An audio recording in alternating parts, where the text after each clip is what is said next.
Hi guys, कैसे हैं आप सब। आशा करता हूँ आप अच्छे होंगे। स्वागत है आपका हमारे YouTube channel science zone by MK में। और आज आपने थंबनेल तो देखा ही होगा। आज बिहार बोर्ड के लिए, बिहार मैट्रिक की परीक्षा वाले विद्यार्थियों के लिए कुछ खास है। और आज से डेली हमारा ये तांडव चलने वाला है, महादेव का तांडव, ऑब्जेक्टिव का तांडव, जिसमें हम 400 प्लस क्वेश्चन का सीरीज लेकर आए हुए हैं। डेली आपको 30 क्वेश्चन, 30-32 क्वेश्चन डेली कराए जाएंगे फुल एक्सप्लेनेशन के साथ। मतलब एक क्वेश्चन के चारों ऑप्शन को हम क्या करेंगे, डिस्कस करेंगे, जिससे आपके नॉलेज में वृद्धि होगी, प्लस एक्स्ट्रा फैक्ट के बारे में भी जानने का मौका मिलेगा। तो बिहार मैट्रिक परीक्षा 2023 के लिए रामबाण है, इससे बाहर कुछ नहीं। तो आप जुड़े रहें हमारे चैनल के साथ। और यदि आपने अभी तक चैनल सब्सक्राइब नहीं किया है तो चैनल को ज़रूर सब्सक्राइब करें और बेल आइकन को दबाएं ताकि पल पल की अपडेट आपको मिले। आज से ये तांडव स्टार्ट हो रहा है हमारा, जो मैट्रिक बिहार परीक्षा के लिए रामबाण है। तो देर ना करते हुए आइए स्टार्ट करते हैं। हमारा ये वीडियो आज का कुछ खास होने वाला है, और ख़ास बिहार बोर्ड मैट्रिक परीक्षा के विद्यार्थियों के लिए। अगर अच्छा लगे तो खूब शेयर करें, प्यार दें, अपना लाइक करें और कमेंट में अपना सजेशन ज़रूर दें। तो आइए स्टार्ट करते हैं। डेली की तरह हमारा मोटिवेशनल थॉट रहेगा आज भी। उम्मीदों के प्याले संघर्षों के पसीनों से भरा करते हैं। उम्मीदों के प्याले संघर्षों के पसीनों से भरा करते हैं। मतलब जो उम्मीद लगाते हैं उन्हें संघर्ष करना पड़ता है। सिर्फ उम्मीद लगाने से कुछ नहीं होता, संघर्ष करेंगे, पसीने बहाएंगे, तब जाके उम्मीद के प्याले भरते हैं। तो इसी जोश और जुनून के साथ आज का तांडव, महादेव का तांडव, महाकाल का तांडव स्टार्ट करते हैं ऑब्जेक्टिव क्वेश्चंस के साथ। साइंस के ऑब्जेक्टिव क्वेश्चन, इसके बाहर कुछ नहीं। अब की बार 2023 पार। तो आइए, हमारा पहला क्वेश्चन है, आपके स्क्रीन पे हमारा पहला क्वेश्चन है, निम्नलिखित में से कौन सबसे कम अभिक्रियाशील धातु है। निम्नलिखित में से कौन सबसे कम अभिक्रियाशील धातु है। तो हमारा पहला ऑप्शन है एल्युमिनियम, जिंक, लोहा और मैग्नीशियम। तो हमारा सही आंसर हो जाएगा एफ ई मतलब लोहा। हमारा सही आंसर है लोहा, मतलब एफ ई जो है वो क्या है, सबसे कम अभिक्रियाशील धातु है।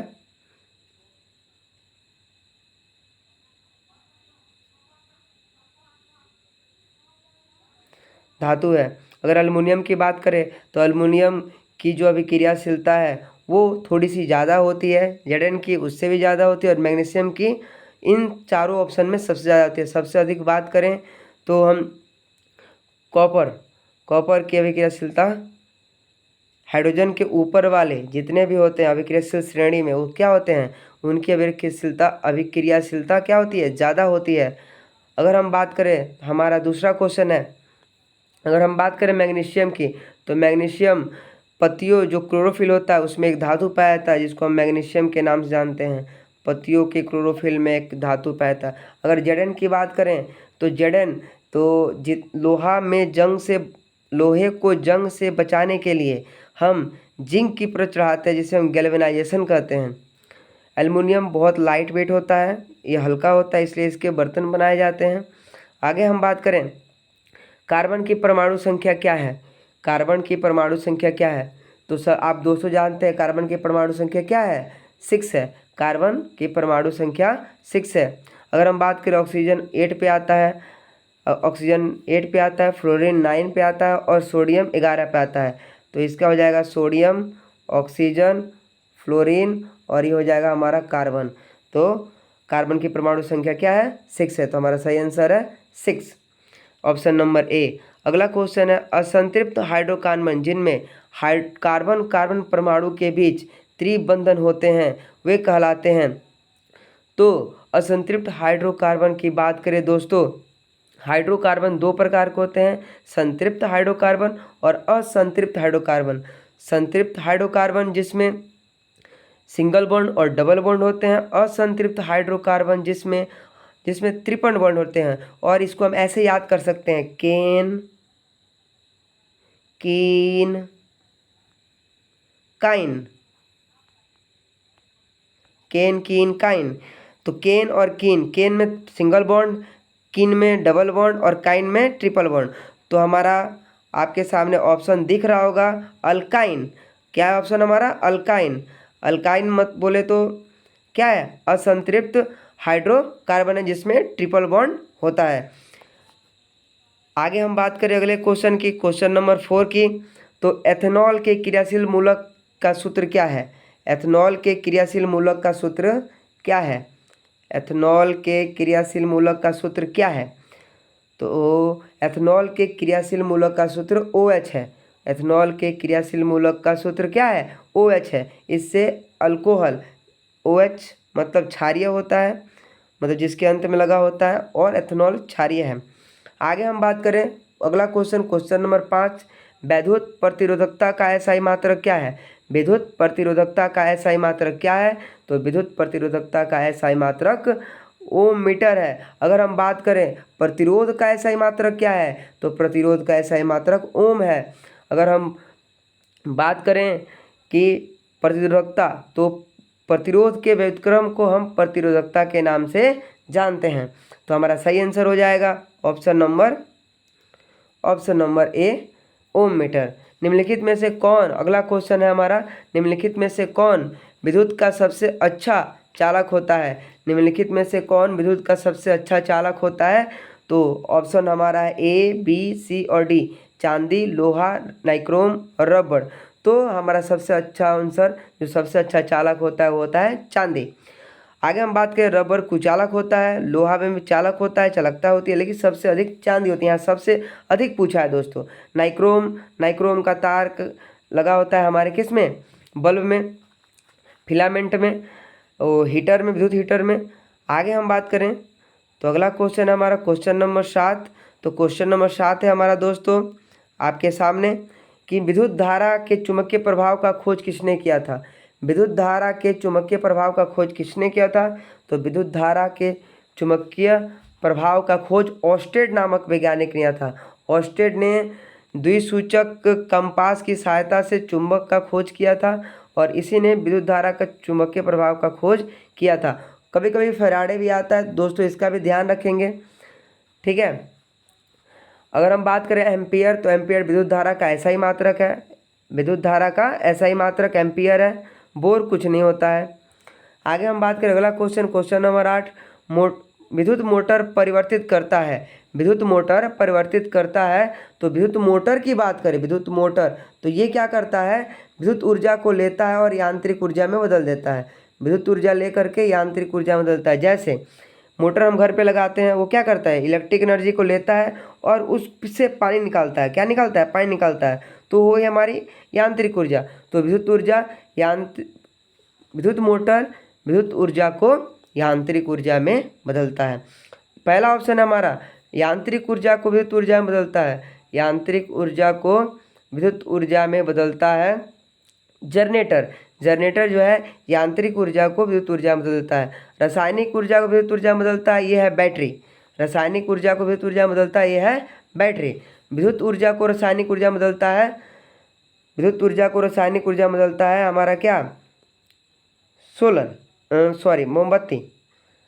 विद्युत ऊर्जा को रासायनिक ऊर्जा में प्रकाश में बदलता है वो, ऐसा बोल सकते हैं हम या इसका सटीक एग्जाम्पल ले सकते हैं। तो हमारा सही आंसर हो जाएगा ऑप्शन नंबर डी, क्या?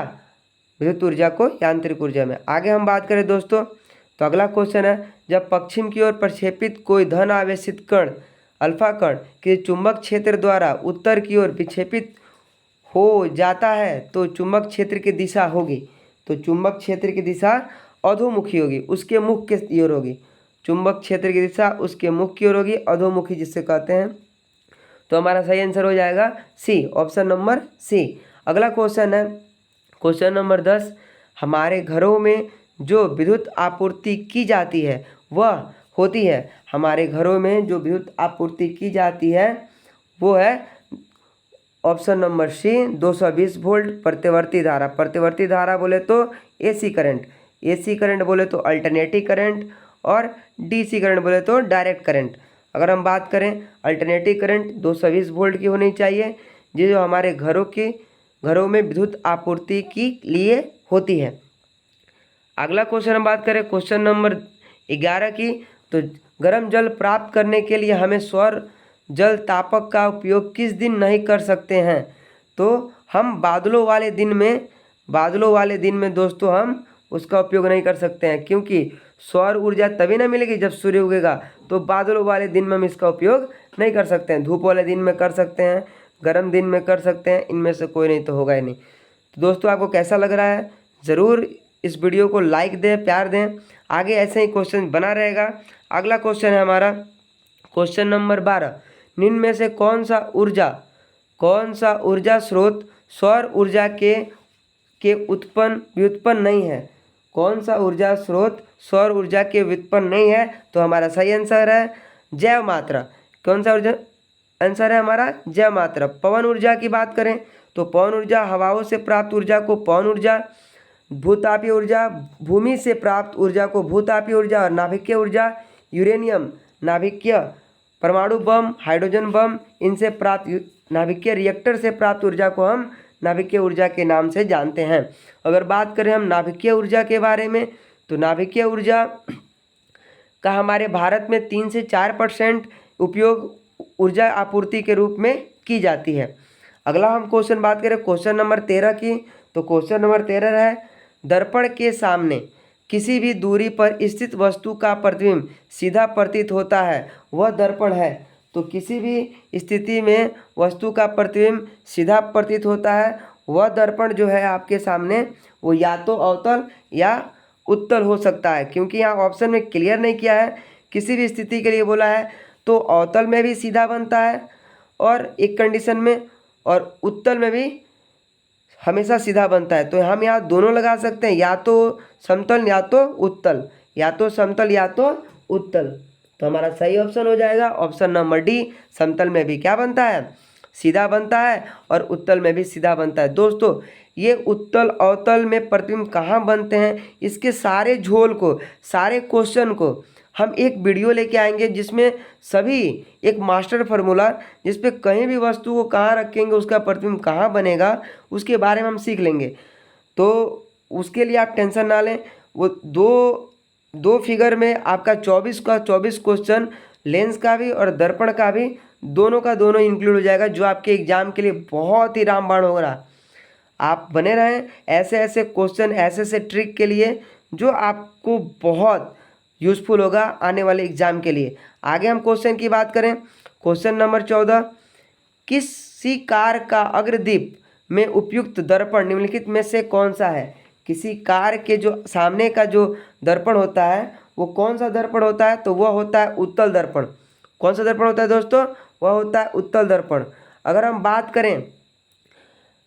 बात करें गाड़ी के साइड मिरर में, तो गाड़ी के साइड मिरर में उत्तल दर्पण, और गलियों के लाइट में भी क्या होता है? और उत्तल दर्पण।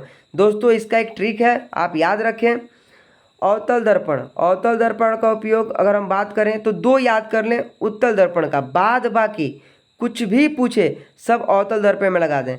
मतलब गाड़ी के साइड मिरर में और गलियों के लाइट में उत्तल दर्पण का प्रयोग होता है, बाद बाकी कुछ भी पूछे सब अवतल दर्पण आप लगा के आएंगे, एकदम बिल्कुल सही होगा। जैसे ENT में आँख, नाक, गला में अवतल दर्पण, सौर कुकर में, सौर प्लेट में, सौर भट्टी में अवतल दर्पण, सर्च लाइट में अवतल दर्पण। ऐसे ही 2 को छोड़ के बाद भाई कुछ भी पूछे सब में क्या होगा? अवतल दर्पण आप लगा के आएंगे, आपका आंसर बिल्कुल सही होगा।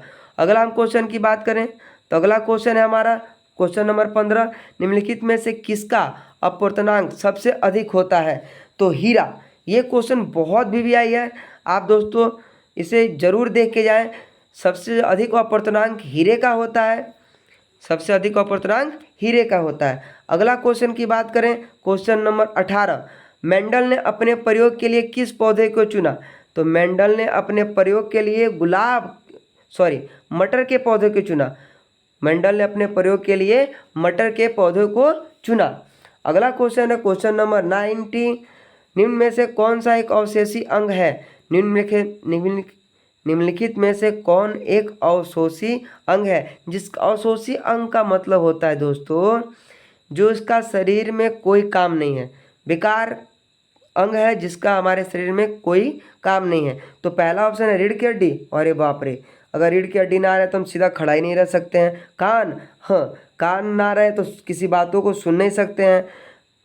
अंगूठा, अंगूठा ना रहे तो हम लिख पाएंगे? या ये क्या है, मेन हमारा फिंगर है। तो अपेंडिक्स हमारा सही ऑप्शन है, अपेंडिक्स।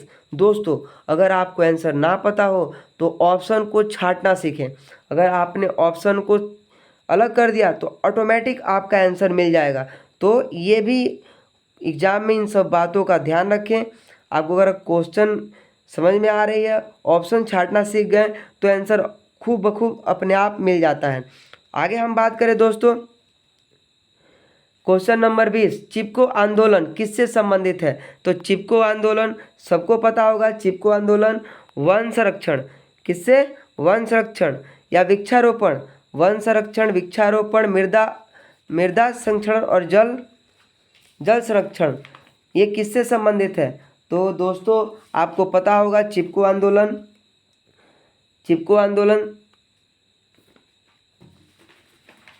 वन संरक्षण, वनों की कटाई से संबंधित है। तो हमारा सही ऑप्शन होगा वन संरक्षण, जिसमें वनों को काटने से रोका जाता है। तो सही ऑप्शन है हमारा वन संरक्षण। संरक्षण का मतलब होता है बचाव। अगला क्वेश्चन है हमारा क्वेश्चन नंबर 21, निम्नलिखित में से कौन लेंस का आवर्धन m है? तो दोस्तों m बराबर होता है v बाई यू। ऑप्शन हमारा नहीं है, आप ऑप्शन ए को सही कर लेंगे, v/u आपका सही हो जाएगा। तो हमारा सही आंसर है m बराबर v/u, मतलब प्रतिबिंब की ऊंचाई बटे वस्तु की ऊंचाई, ये होता है हमारा m बराबर v/u। अगला क्वेश्चन है दोस्तों, बात करें तो हम निम्नलिखित में से कौन नेत्र का रंगीन भाग होता है? निम्नलिखित में से कौन नेत्र का रंगीन भाग होता है? तो हमारा सही आंसर है परितारिका। परितारिका को हम आइरिस के नाम से जानते हैं, जो आँखों को कलर प्रदान करने का काम करता है। अगर हम बात करें रेटिना की, तो रेटिना पे हमारा प्रतिबिंब बनता है, उल्टा प्रतिबिंब बनता है और सीधा बनता है, उल्टा प्रतिबिंब और वास्तविक प्रतिबिंब बनता है। पुतली की बात करें तो ये आँखों में प्रकाश को एंटर करने देता है। कॉर्निया हमारे आँख का पहला भाग होता है जो वाइट कलर का होता है। अगला क्वेश्चन हमारा क्वेश्चन नंबर 23, वायुमंडल में प्रकाश के किस वर्ण का प्रकीर्णन सबसे अधिक होता है? सबसे अधिक नहीं दिया, अधिक होता है, तो सबसे अधिक होता है नीला का, सबसे कम होता है प्रकीर्णन सबसे अधिक होता है। वायुमंडल की बात कर रहा है, वायुमंडल में बोले तो नीला का। अगर रंगों में बात करें, अगर प्रिज्म में, तो लाल का प्रकीर्णन सबसे क्या होता है, कम होता है, और नीला का प्रकीर्णन सबसे अधिक होता है। दोस्तों आपको ट्रिक पता होगा, VIBGYOR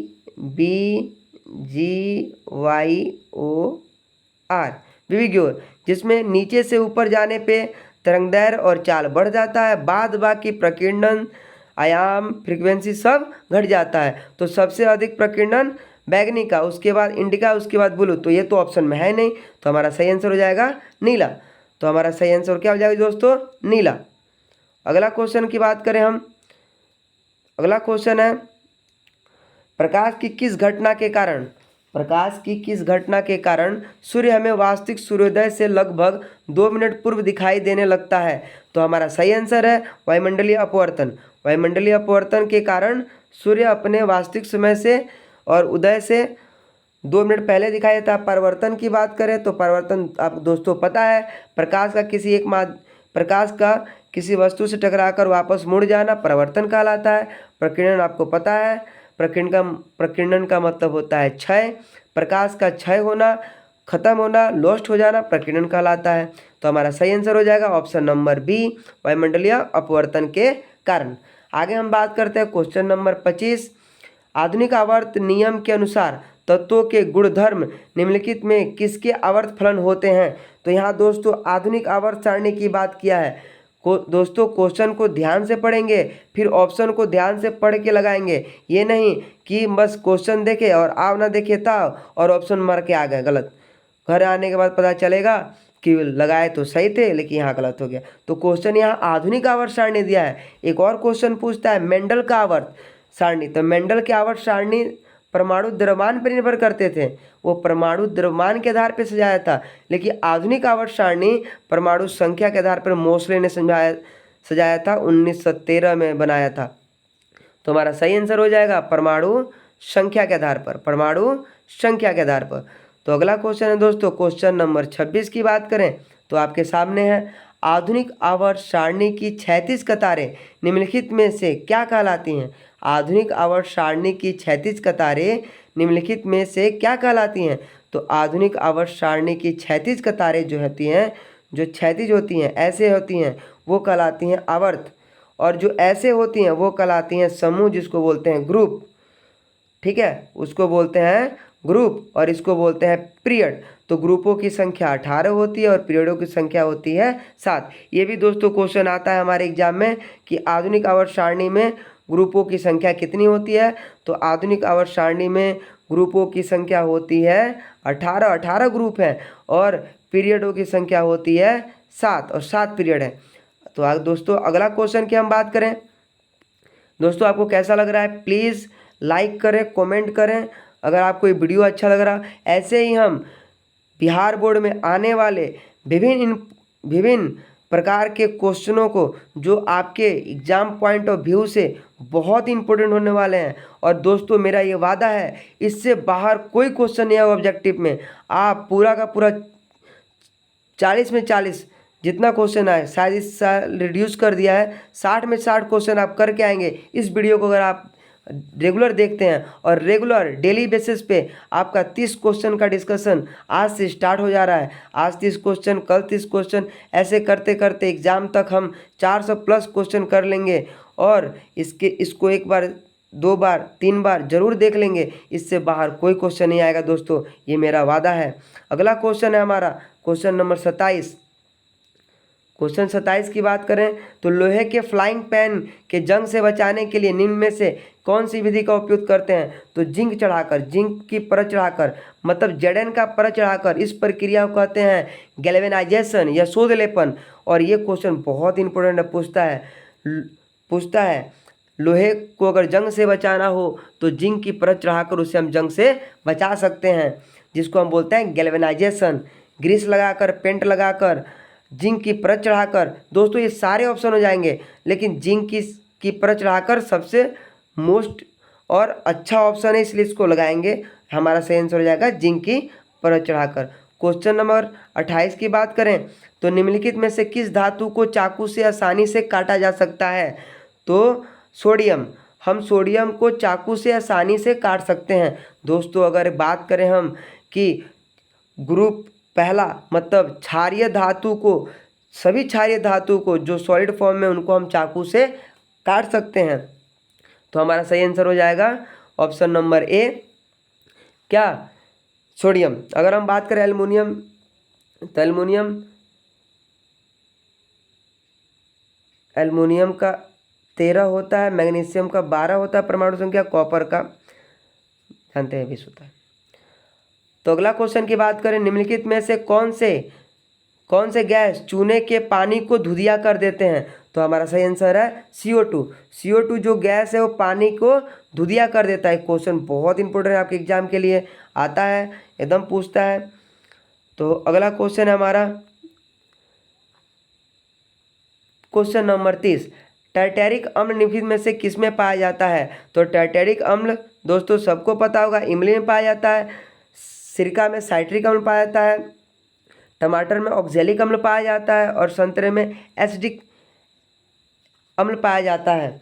आगे अगर हम बात करें तो क्वेश्चन नंबर 31, जिप्सम का रासायनिक सूत्र क्या है? तो जिप्सम का रासायनिक सूत्र है CaSO4 2H2O। CaSO4 2H2O, ये जिप्सम का रासायनिक सूत्र है।